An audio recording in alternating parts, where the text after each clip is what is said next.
છોટાઉદેપુર જિલ્લામાં આદિવાસી સમાજ દ્વારા એક મહત્વપૂર્ણ અને પ્રશંસનીય નિર્ણય લેવાયો। સામાજિક પ્રસંગો, ધાર્મિક કાર્યક્રમ તેમજ લગ્ન સમારંભમાં એકથી વધુ ડીજેના વધતા ઉપયોગથી થતું અવાજ પ્રદૂષણ અને અનાવશ્યક આર્થિક ખર્ચ અટકાવવા માટે હવે આવા કાર્યક્રમમાં એકથી વધુ ડીજે વાપરવા પર પ્રતિબંધ મુકાયો છે। આ નિર્ણય સમાજના આગેવાનો, વડીલો તેમજ ગ્રામ પંચાયતના સરપંચોની સર્વસહમતિથી લેવામાં આવ્યો છે। બેઠક દરમિયાન સરપંચોએ ગ્રામ્ય વિસ્તારમાં ઊંચા અવાજના કારણે થતી સમસ્યાઓ અંગે ચિંતા વ્યક્ત કરી હતી અને ડીજેના કારણે ગરીબ અને મધ્યમ વર્ગના પરિવારો પર વધતો આર્થિક બોજ તેમજ વૃદ્ધો, નાના બાળકો અને બીમાર લોકોને થતી આરોગ્ય સંબંધિત તકલીફો અંગે ચર્ચા થઈ હતી। આ નિર્ણયનો મુખ્ય ઉદ્દેશ સમાજમાં ફાલતુ ખર્ચ અટકાવી આર્થિક બચત પ્રોત્સાહિત કરવાનો તેમજ ધ્વનિ પ્રદૂષણ પર નિયંત્રણ લાવી પર્યાવરણ અને જાહેર આરોગ્યનું સંરક્ષણ કરવાનો છે। આ નિર્ણયના અસરકારક અમલ માટે ગામે ગામ સરપંચો દ્વારા દેખરેખ રાખવામાં આવશે।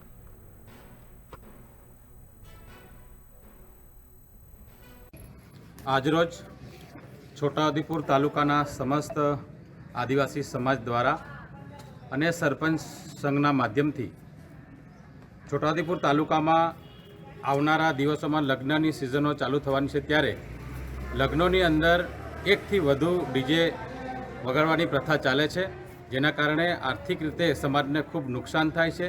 સાથે સાથે વધુ ડીજે આવવાના કારણે અવાજનું પણ મોટા પ્રમાણમાં પ્રદૂષણ થાય છે।